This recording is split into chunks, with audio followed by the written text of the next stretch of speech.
News 29 Maharashtra, तुमच्या आवाजाची, तुमच्या हक्काची बातमी। घाटंजी तालुक्यातील 2 गावे 11 दिवसांपासून अंधारात। घाटंजी तालुक्यातील रामनगर तांडा आणि पारदीपेढा ही 2 गावे गेल्या 11 दिवसांपासून अंधारात आहेत। गावातील मुख्य ट्रान्सफॉर्मर जळाल्यामुळे वीज पुरवठा पूर्णपणे बंद झाला आहे। गावकऱ्यांनी ट्रान्सफॉर्मर दुरुस्त करण्यासाठी वीज विभागाच्या अधिकाऱ्यांना अनेक वेळ फोन केला आहे, मात्र अधिकारी फोन उचलत नाही। काही अधिकाऱ्यांनी मात्र फोन बंद करून ठेवले आहेत। घाटंजीचे उपकार्यकारी अभियंता उराडे यांच्याकडे गेले असता त्यांनी जबाबदारी घेतली नाही।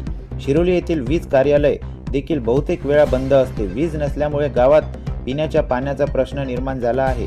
उन्हाळ्यामुळे लहान मुले आणि वृद्ध आजारी पडत आहेत। रात्रीच्या वेळेस साप, विंचू आणि चोरीच्या भीतीमुळे लोकांना जागे राहावे लागत आहे। गावकऱ्यांनी महावितरणाला इशारा दिला आहे, लवकरात लवकर वीज पुरवठा सुरू न झाल्यास आंदोलन करण्याचा निर्णय गावकऱ्यांनी घेतला आहे।